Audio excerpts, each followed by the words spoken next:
자, 이 기자, 2인조 절도범 사건이에요. 네, 맞습니다. 50대 남성과 40대 남성 이렇게 두 명이었는데요. 지난해 12월 아파트에 침입한 뒤에 절도 행각을 벌였습니다. 충북 진천군에서 벌인 절도 행각, 저 영상을 통해서 확인을 해보면요.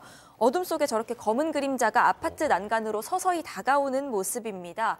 아주 능숙하게 에어컨 실외기를 발판 삼아서 올라가더니 배관을 붙잡고 건물을 기어오르는 모습입니다. 어허. 불 꺼진 집에 이 남성이 들어갔다가요. 다시 훌쩍 뛰어내려와서 또 다른 남성과 줄행랑을 칩니다. 저렇게 2인조 절도범이 범행을 시작하고 마치기까지 10분이 채 걸리지 않았습니다. 야, 양 변호사님, just one 10 minute. 야. 능숙하죠. 저 솜씨로 뭐 하루만 하고 말았을까요? 12월 초부터 한 달 동안 지금 확인이 된 것만 19건이라고 합니다. 아파트가 18곳이고 주택이 한 곳이라고 하는데 경찰에서는 그나마 신고를 들어와서 이 확인한 건 15건이었고요. 그중에 4건은 그냥 추궁을 해서 자백을 받아낸 거라고 하는데 더 있을 거라는 거예요, 틀림없이. 맞아요. 왜냐하면 저 빈집털이 범들이 집에 들어가서 현금을 주로 빼내고 집안을 싹 정리하고 나온답니다. 그러니까 잃어버렸는데도 내가 이거 5만 원 어디다 뒀지? 그러고 계신 분들도 있다는 얘기예요, 지금. 진짜. 아니 진짜 우리 이 충북 진천 이쪽에 사시는 우리 가족 여러분들 계시면은 혹시 집에 귀중품 뭐 이런 거 좀 한번 좀 보셨으면 좋겠습니다. 자, 그러면 이자들의 이 범행 수법이 어땠는지 담당 경찰의 얘기 잠깐 들어보시죠. 불이 꺼진 빈집을 노려서 베란다 난간을 타고 침입하는 수법입니다. 층은 거의 저층을 노리기는 하는데 6층까지도 올라간 것도 확인됐거든요. 맨손으로 장갑 끼고 이렇게 올라갑니다. 잠긴 문은 드라이버를 이용해서 이제 문을 손괴한 뒤에 침입을 하고요. 일반인은 진짜 상상할 수도 없는 높이까지 올라가니까 이 수법이 되게 전문적인 것 같았습니다. 들으신 것처럼 아파트 6층까지 그냥 맨손으로, 그리고 다른 무슨 범행 도구도 필요 없어요. 일자 드라이버. 이 대도 조세형도 일자 드라이버 하나로 다 뚫었었지 않습니까? 예, 그러니까 이제 정가가 있는 그런 범죄자답게 범행을 상당히 치밀하게 준비를 하고요. 그리고 전문적으로 터는 것 같이 보이는데요.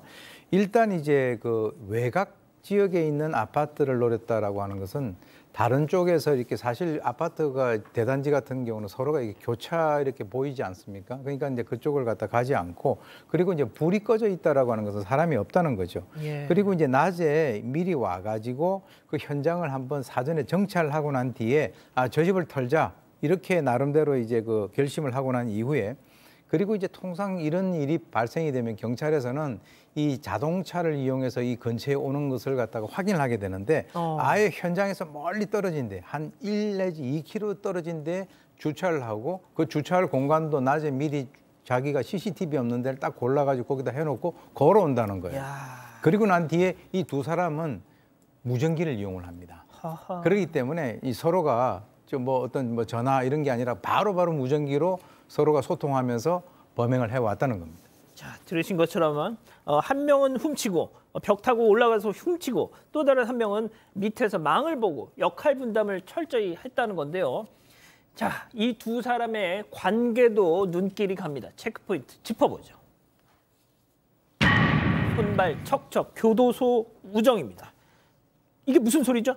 더 전문가들이 돼서 나왔네요. 어디서요? 둘이 교도소의 동기입니다. 근데 아까 바깥에서 망을 보던 남성은 2021년 9월에 출소를 했고, 그리고 이제 아까 에어컨 실외기를 타고 올라가서 6층까지도 갔다는 그 남성은 작년 9월에 출소를 했습니다. 1년 정도 차이가 나죠. 근데 먼저 출소한 이 남성이 그 복역하고 있는 그 남성에게 편지를 보내서 본인 연락처 이런 것들을 적어서 보내줬고, 나오면 연락하라 뭐 이런 내용도 적혀 있었다고 합니다. 일단은 뭐 두 사람의 얘기로는 출소한 뒤에서 만나서 뭐 변변찮게 할 일도 없고 뭐 벌이도 시원치 않고, 그래서 바깥에 나와서 이제 그냥 우리 절도하자 이렇게 얘기를 했다고 하는데, 예. 보시면 저 최근에 이제 작년 9월에 출소했던 전문 그 집에 들어가서 털었던 저 남성이 출소하고 2달 만에 시작을 한 거거든요. 그렇죠. 그 정도면 교도소에 준비한 거죠. 그러니까 경찰 측에서는 교도소 내에서 이미 우리 나가면 이렇게 하자라고 공모한 것으로 좀 보고 있는 상황입니다. 자, 양 변호사님, 옛 성현들이 그런 말씀을 하셨지 않습니까? 배운 게 도둑질이다. 지금 딱 그거예요, 지금. 저는 끼리끼리 논다라는 말이 예. 떠올랐는데, 그렇습니까? 사실 1년 뭐 한 사람이 먼저 앞서 출소를 했잖아요. 진짜 저는 교도소의 진짜 우정이라면 1년 동안 다른 일을 준비했다가 기다렸다가 같이 그 일을 했다. 이런 정도로 좀 풀어줬으면 오죽했을까요? 미담으로 사건 반장 나왔을 수도 있었을 것 같아요. 전 먼저 나간 사람 1년 동안 뭘 하고 있었을까요? 그러면 같이 도둑질하느라고 제대로 일도 안 했을 것으로 보이는데 벗어나질 못한 거죠. 범죄 습벽에서. 상습절도로 구속 송치됐습니다. 자, 그런데 이자들이 지금까지 현재까지 확인된 그 절도한 그 품목의 금액 5천만 원 상당인데 이걸 어떻게 다 현금화를 했을까요? 일단 다 현금화했다고 합니다. 근데 여기에 또 반전이 있어요. 일단 5천만 원 상당인데 이걸 금은방 등에 다 팔아서 2,500만 원을 취득했다고 합니다. 한 절반 정도 취득을 한 거죠. 그런데 그러면 어떻게 나눠야 정상일까요? 둘이 같은 금액으로 나누는 게 정상일 텐데 예. 망 보던 사람이 2,300만 원, 들어가서 실제로 절도 행각을 했던 사람이 200만 원. 아니 절도를 한 사람 6층까지 기어서 올라가 더 받아야 되는 거 아니에요? 그게 양보한 게 아니고요. 예. 망 보던 남성이 속인 겁니다. 5천만 원어치를 팔았는데 예. 이게 저기 작물이고 그래서 잘 안 돼서 한 400만 원 받았어. 그래서 그걸 또 속여서 200만 원만 준 걸로 지금 확인됐고요. 이 물품 매입한 금방 주인 같은 경우 작물인지 충분히 예측이 가능한 상황 아니었겠습니까? 작물 혐의로 좀 조사하겠다는 방침입니다.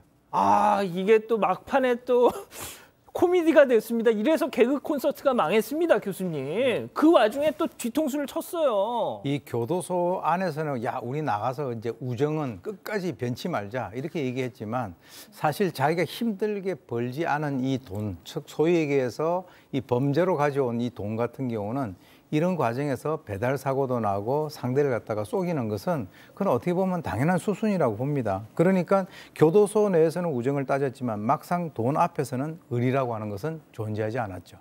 아유, 참, 알겠습니다. 아직 안 끝났습니다. 이거 눌러주세요.